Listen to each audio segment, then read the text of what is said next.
Naam, hali gani ndugu mpenzi mtazamaji na msikilizaji wa kipindi cha kupendwa kabisa cha kujifunza lesoni kupitia lesoni ya Bobea Andikoni kwa vijana. Umri ni kuanzia miaka 19 hadi 35, lakini hata kama upo chini ya au upo juu ya ni ruksa kabisa kusikiliza, maana yote ni maneno ya Mungu.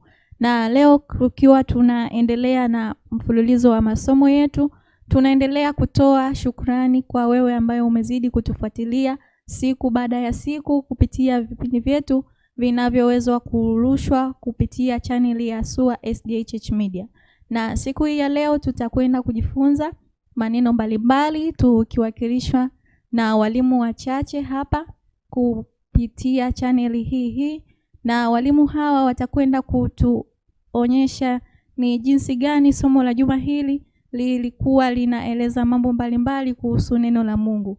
Na tutakwenda kuwa na walimu 4 ambao mkono wangu wa kulia tutaweza kuwa na mwalimu Rehema, lakini pia tutakuwa na mwalimu Godi, lakini pia tutakuwa na mkono wangu wa kushoto mwalimu Ruben, lakini pia tutakuwa na mwalimu Anolda. Na kabla hatujaanza somo letu la siku hii ya leo, basi ni kualike ndugu mpenzi mtazamaji na msikilizaji tuweze kufungua kwa ombi.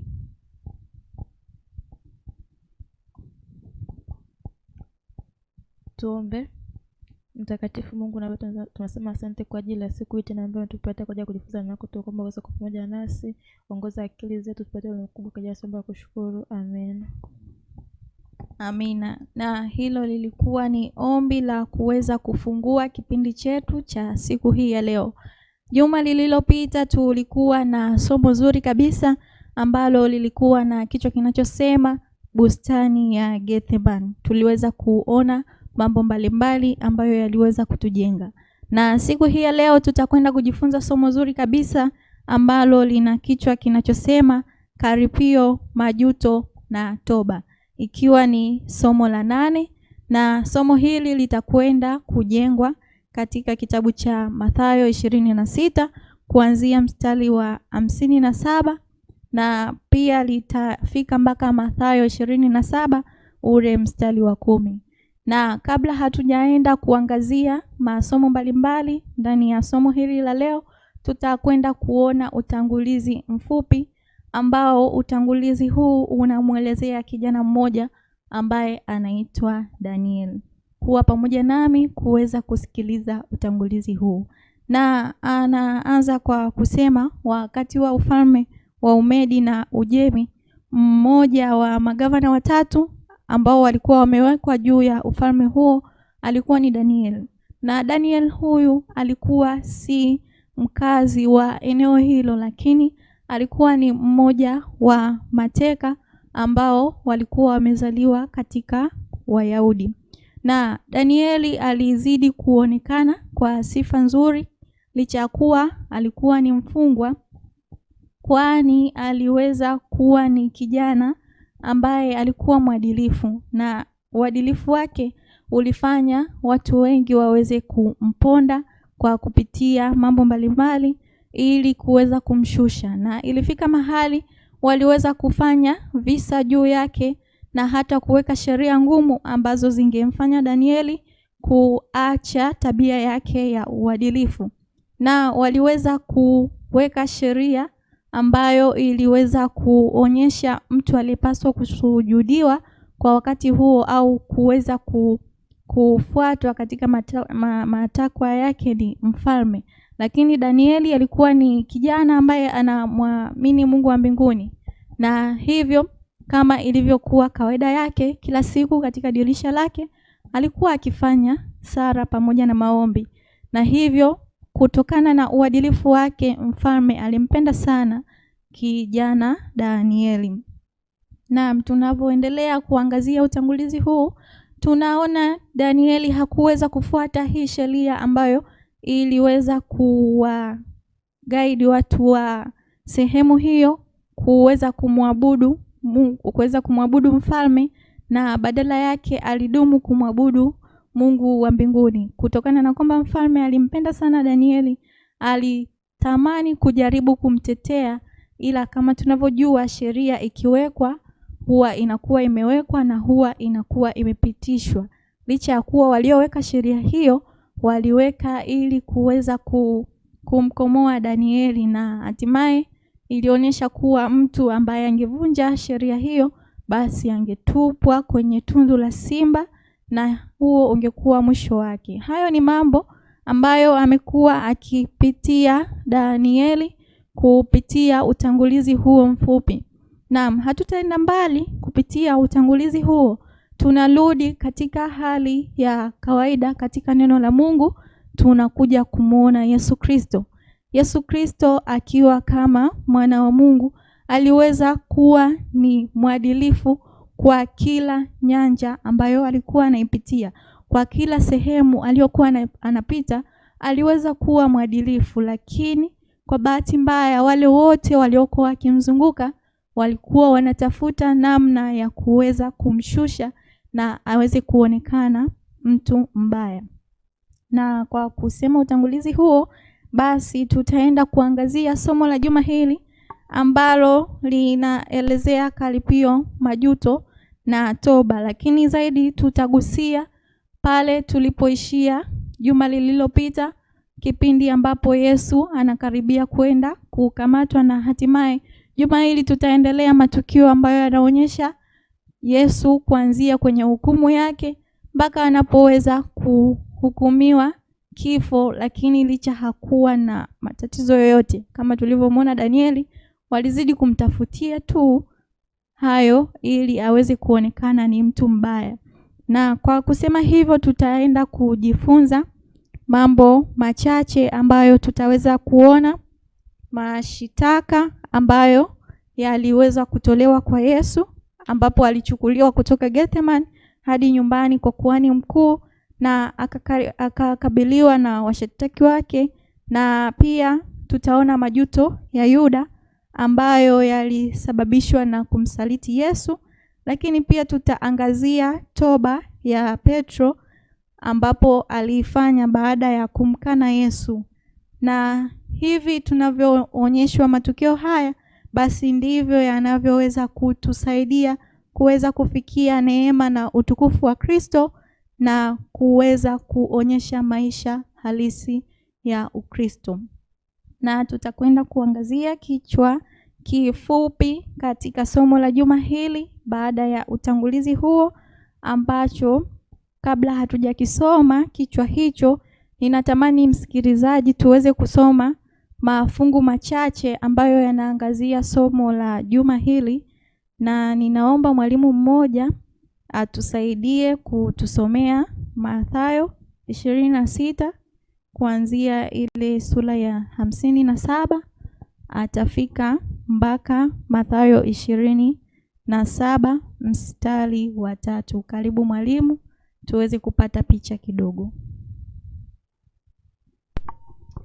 Mathayo sura ya 26 na ule mstari wa 57 unasema, nao walimkamata Yesu wakampeleka kwa Kayafa kuhani mkuu, walikokuwa wamekutanika waandishi na wazee.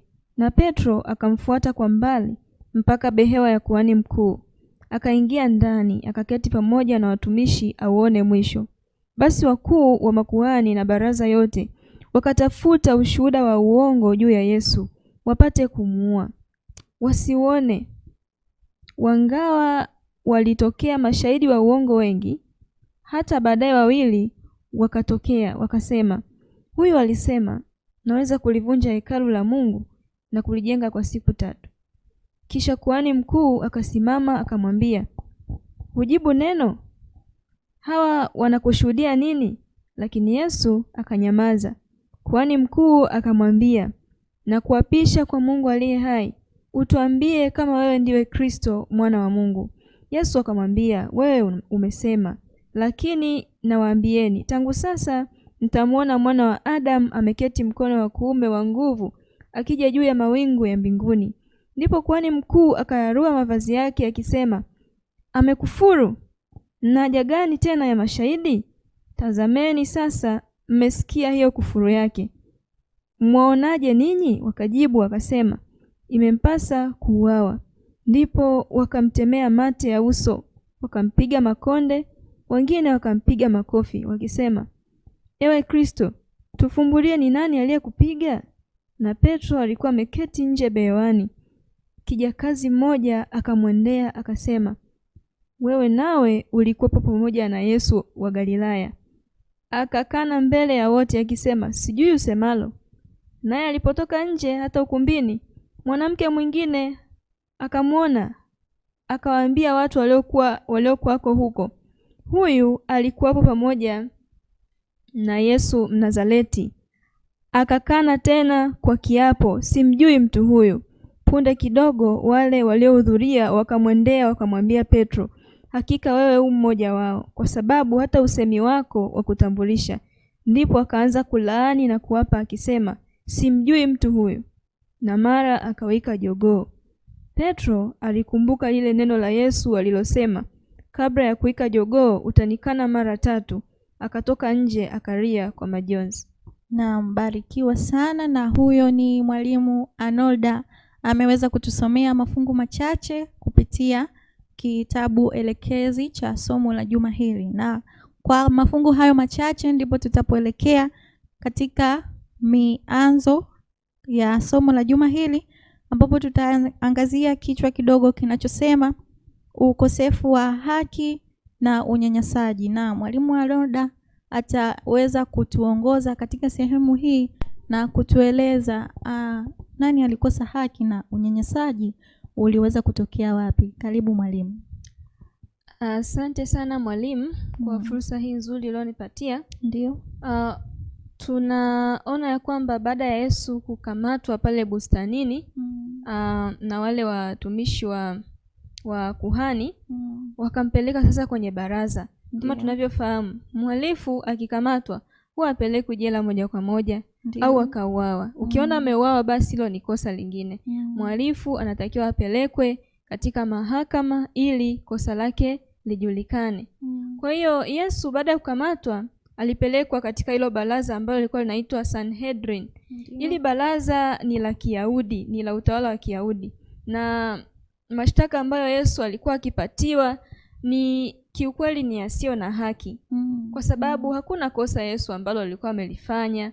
Na ukisoma Yohana 18:23 inasema kwamba ndio Yesu akamjibu, kama nimesema vibaya ushuhudie ule ubaya, bali kama nimesema vema wanipigia nini? Lakini utasoma kwa muda wako vizuri hii sura ya 18 yote. Tunaona eti wanamshtaki kuhusu mafundisho aliyokuwa akiyatoa na wanafunzi wake. Kwa hiyo hapo ni moja kwa moja kwamba hakuna haki. Yaani sawasawa mtu yupo katika tu sehemu nzuri ambayo inaruhusiwa na kiserikali kufanyia labda kazi au kulima, afu anakamatwa. Hapo hakuna haki. Lakini pia kosa lingine kusema ya kwamba nitalivunja ili hekalu kwa muda wa siku 3, alafu nitalijenga upya. Wao wakawa nafikiria kwamba atakuja kuvunja nini? Labda hekalu ambalo wanadhani ni jengo, lakini yeye alikuwa anazungumzia kifo chake. Kwa hiyo ukosefu tu wa hekima na ushuhuda wa uongo waliofanya wale makuhani pamoja na wanabaraza ilikuwa ni kitendo cha ukosaji wa haki. Lakini pia ukisoma kitabu cha Mathayo 26:61 pale tunaona ya kwamba Yesu anapigwa kofi, Yesu anatemewa mate. Hii yote ni kwa sababu tu ya unyanyasaji na ukosefu wa haki. Kwa hiyo hayo yote Yesu alifanyiwa kwa ajili yangu na kwa ajili yako. Kwa hiyo tunatakiwa tutafakari sana jinsi gani ambaye alikuwa hana hatia kwa kupitia hayo yote. Asante. Na mbarikiwa sana mwalimu Arnolda kwa utangulizi wa sehemu hiyo. Tunaona Yesu alipitia kuweza kunyanyaswa, lakini pia alikosa haki yake, maana alihukumiwa kwa jambo ambalo si sahihi. Hivi ndivyo tunavyoendelea kusonga mbele na kipindi chetu hiki cha leo kizuri cha lesoni ya Bobea Andikoni, na tutaangazia sehemu nyingine ambayo inasema kusaliti damu isiyo na hatia. Kusaliti damu isiyo na hatia. Na kwa kuelekea katika sehemu hiyo, mwalimu mmoja anaweza kutuelekeza na kuweza kutuonyesha ni namna gani mwandishi alikuwa anataka tuelewe kitu kupitia sehemu hii. Naam, karibu mwalimu. Asante mwalimu. Kuisaliti damu isiyo na hatia. Ndio. Maandiko matakatifu katika kitabu cha Waebrania inaeleza kwamba Yesu hakuwa na dhambi. Lakini sio tu hivyo, katika kitabu cha Mathayo 27 ndio, aya ya 3 Yuda mwenyewe anakiri. Ndio. Maandiko matakatifu yanasema, kisha Yuda yule mwenye kumsaliti alipoona ya kuwa amekwisha kuhukumiwa, alijuta. Akawarudishia wakuu wa makuhani na wazee vile vipande 30 vya fedha, akasema, nalikosa nilipoisaliti damu isiyo na hatia. Ndio. Kwa hiyo sio tu maandiko matakatifu, lakini hata kinywa cha Yuda kinaeleza wazi kwamba Yesu hakuwa na nini? Na hatia. Lakini tutamzungumzia Yuda kidogo. Nini ambacho kilikuwa kinampa msukumo wa kumsaliti, licha ya kuwa mwisho alikuja kugundua kwamba Yesu hakuwa na nini? Na hatia. Jambo la kwanza ambalo linaelezwa ni mtazamo wa Yuda. Kwa sababu Yuda alikuwa na matamanio ya ukuu. Lakini sio tu hivyo, alikuwa anamtazama Yesu kama kiongozi wa kisiasa na kijeshi. Ndiyo. Katika kitabu chake Mama Ellen G. White, nitanukuu hapa, katika kitabu chake cha Tumaini la Vizazi Vyote, Ndiyo, ukurasa wa 330, anasema hivi, Yuda alishangaa alipomwona Yesu akihukumiwa kufa na hafanyi chochote kujiokoa. Hakuwahi kujiona kama adui wa Yesu. Kwa kweli, Yuda aliamini kuwa alikuwa mshirika muhimu zaidi wa Kristo. Yuda alikuwa akijaribu kumlazimisha Yesu ajiokoe na kujitambulisha kama masihi wa kisiasa na kijeshi ambaye kila mtu alikuwa akimtarajia.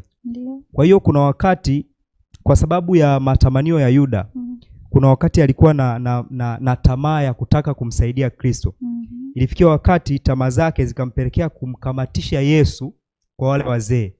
Akiamini kwamba kwa kumkamatisha Yesu kwa wale wazee, Yesu atajidhihirisha kwa uwezo wake. Na hapo ndipo atatoa mamlaka kama mkuu wa siasa, lakini pia na nini?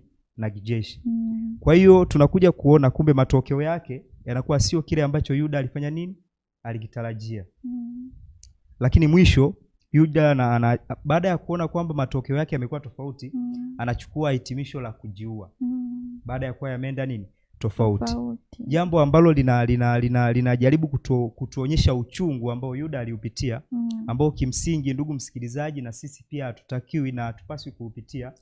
Ni juu ya kukata tamaa.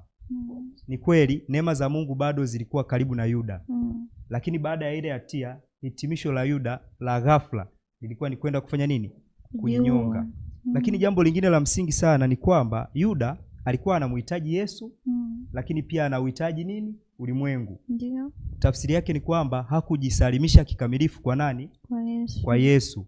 Hii ndiyo sababu pia iliyomfanya Yuda kuhitimisha kwa kumkamatisha Yesu kwa ajili ya kutaka mambo yaliyo makuu. Asante. Amina sana. Na tunazidi kuendelea kusonga mbele na lesoni yetu, na ikiwa tunaendelea kuona ni jinsi gani Yesu anaweza kuhukumiwa, lakini anasalitiwa na mwanafunzi wake ambaye ameishi naye kwa muda mwingi. Na tunavyoendelea kutafakari maneno ambayo walimu wetu wamekuwa wakituongoza, basi tunaweza kuendelea na sehemu nyingine ambayo inakwenda kwa kichwa kinachosema simjui. Ni nani alisema simjui? Unaposikia neno hili, kuna kitu unaanza kukiweka kichwani. Simjui. Mwalimu Ruben, katika sehemu hii ni nini umeweza kukipata? Naam. Simjui ni maneno ya Petro. Ikumbukwe tu ndugu mtazamaji na msikilizaji ya kwamba ni kipindi ambacho Yesu anakamatwa. Ndiyo. Na kabla ya hapo Biblia inatueleza kwamba wanafunzi walikuwa kuna namna walichelea kuelewa mission ya Yesu ama kiini hasa cha utume wa Yesu. Ukirudi nyuma utakuta Petro anajaribu kumsaidia Yesu. Kuna mara kadhaa Yesu alikuwa akijaribu kukamatwa, Petro anamsaidia, anamkata sikio yule mtu wa jamaa ya Malko, anamkata sikio. Sasa hii Tumaini la Vizazi Vyote sehemu ya pili Ndio. inaeleza kwamba vilimfanya Petro awe na ile hasira kwamba kwa nini Bwana Yesu hajiokoi. Sasa hii hasira inampelekea Petro kuungana na umati wa wale waliokuwa wamemkamata Yesu. Kwa hiyo wakati watu wanashangilia usiku ule kwenye mji, Petro naye akiwa ameungana na wale watu. Ndio. Na hapo alikuwa amekwisha kuambiwa kwamba leo utanikana mara 3 kabla ya jogoo kuwika. Ndio. Tunaona akiwa kama ambavyo tumesoma maandiko, anakutana na kuna mtu anamuona, wanamwambia kwamba mbona ni kama nilikuona bustanini. Anakana kwa mara ya kwanza, anakwenda tena kukaa karibu na wale wazee wakati wanapasha mili joto. Ndio. Anamkana mara ya pili, na anakuja tena kukutana na mwanamke mwingine, anamuuliza, anasema simjui. Ni katika mazingira ya anakana ushirika na Yesu. Ndiyo. Petro tunaona kwa sababu ya mazingira yaliyokuwa yakiendelea, Yesu amekamatwa na yeye mwenyewe akiwa na hasira, Bwana mwenyewe hajiokoi. Ndio. Lakini tunaona jambo la pekee sana ni kwamba mara jogoo anapowika, Petro anashtuka na kukumbuka kwamba haya niliambiwa kabla.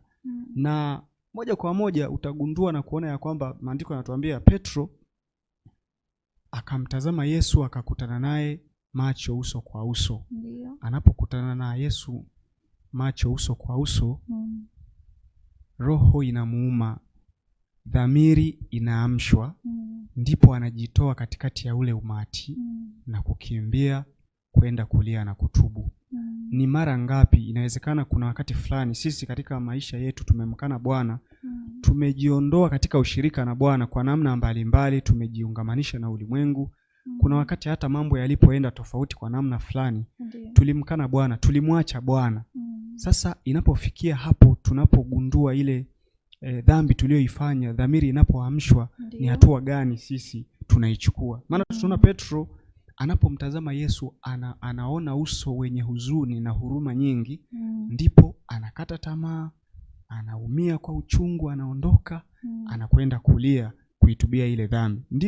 Ndivyo wewe mwenyewe ndugu mtazamaji unaweza ukajiuliza, ni mara ngapi unapokuwa umemtenda Mungu dhambi, ni hatua gani unaichukua? Unaweza ukaona uzito wa dhambi namna ambavyo upo. Petro anagundua hatua ya kwanza, anachukua hatua, anaumia, lakini anakimbia kwenda kufanya nini?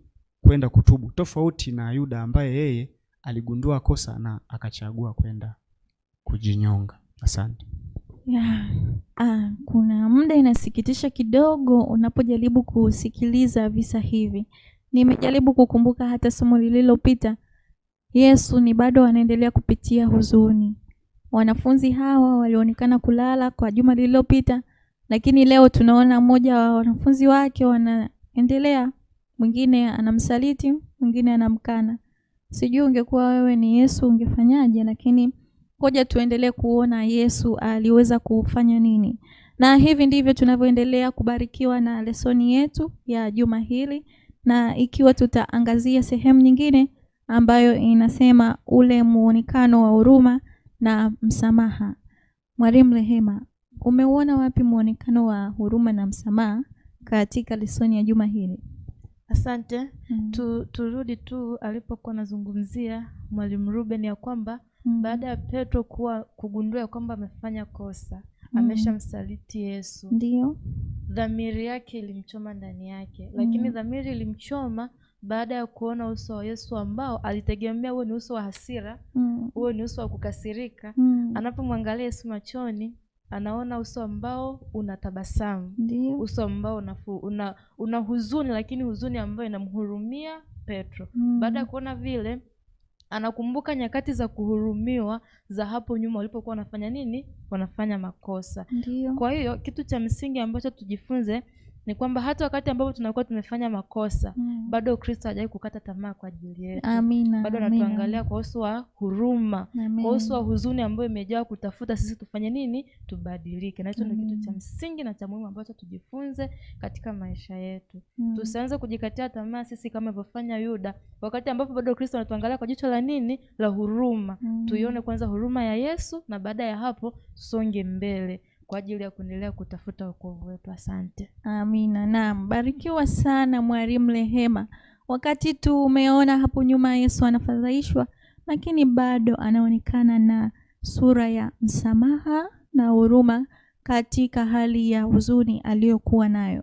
Na wakati fulani nilivyokuwa nasikiliza lesoni ya siku hii ya leo, nimekutana na watu wawili. Nimekutana na Yuda, lakini nimekutana na Petro. Wote ni kama walitenda makosa, lakini mimi binafsi ni kama sijaelewa haya makosa yao yanafanana au yanatofautiana, na ni kwa kivipi yanafanana au yanatofautiana. Karibu. Naam. Hawa watu wawili, Yuda na Petro, tunaona kama ambavyo tumesikia, kosa la Yuda lilikuwa ni kumsaliti Yesu, na yeye mwenyewe anakuja kujihukumu yeye mwenyewe kwa kusema nimeisaliti damu isiyo na hatia. Ndio. Lakini Petro anamkana Bwana katikati ya kundi kubwa la watu waliokuwa wamemkamata Yesu. Petro anakana kwamba si mmoja wapo, licha kuonekana katika usemi, tabia na muonekano na vitu kama hivyo. Lakini tofauti yao kubwa hawa watu, ni kweli kosa ni kosa, hatuwezi tukarenki kwamba huyu alifanya kosa kubwa au wote walitenda dhambi. Huyu alisaliti kwa tamaa ya kujinufaisha kama ambavyo watu wameeleza, walimu wenzangu. Yeye alikuwa na tamaa ya ulimwengu na Yesu. Lakini Petro kwa ile hasira iliyokuwa imechochewa ya upole wa Yesu wa kupitiliza. Unajua Petro alikuwa anatamani kuona Yesu ana react, anajaribu kupambana. Sasa ile hasira, na wakati mwingine anaamua kujiunga kwenye lile kundi la watesi wa Yesu. Lakini mwisho wa siku tunaona tofauti yao iko hapa. Yuda anagundua kosa na hachukui hatua ya kwanza ya toba. Yeye anachagua kwenda kujinyonga. Petro anatambua kosa, amemtenda Bwana dhambi, amemkana. Lakini Petro tunaona anaumia tena, anajitoa. Yani hatua ya kwanza ambayo inaonyesha kabisa Petro ametambua kosa, anajitoa kwenye ule umati. Anakwenda anatubu, na Biblia inasema alienda akatubu kwa machozi. Kwa hiyo tunaona ni mara ngapi tunapokuwa tumemkosea Mungu, ni hatua gani tunafanya. Inawezekana kweli dhamiri inakuwa kubwa, tunaumia, tunajutia, lakini neema ya Mungu ni kubwa kiasi ambacho anavyotutazama ni tofauti na tunavyoitazama dhambi. Petro aliona fursa ya neema ya Kristo, akaenda kutubu. Yuda aliamua kupotea milele. Asante. Naam, amina sana mwalimu kwa kuweza kutuelezea.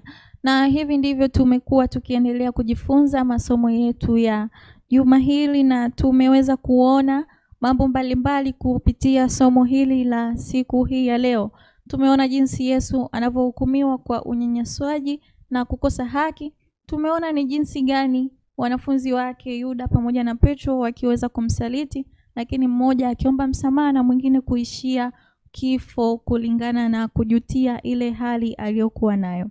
Endelea kufuatilia vipindi vyetu na endelea kuwaza ni nini umekuwa ukifanya maishani mwako ili kuweza kumsaliti Yesu kupitia mambo mbalimbali ambayo umekuwa ukitenda kinyume na mapenzi yake, iwe ni kwa kujua au kwa kutokujua. Na ninaweza kukuacha namna kama hii, na hivi ndivyo tumejifunza lesoni hii ya siku hii ya leo, tukiwa na walimu wetu hawa kutoka kanisa la Waadventista wa Sabato SUA.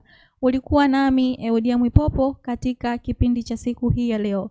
Karibu tena kwa kipindi kama hiki kwa siku nyingine, tuweze kubarikiwa kwa maneno ya Mungu. Na kabla hatujafunga kipindi chetu, basi tuweze kupata ombi la kufunga kutoka kwa mwalimu Ruben. Karibu mwalimu. Basi na tuombe.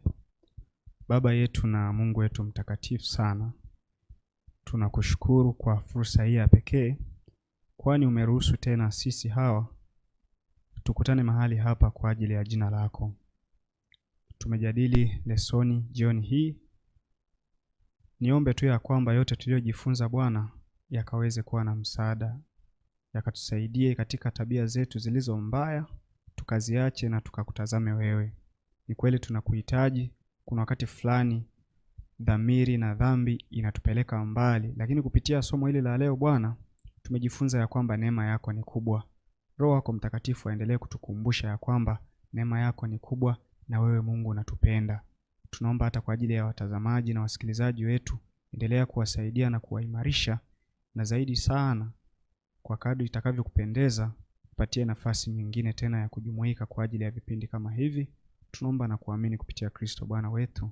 Amen. Amen.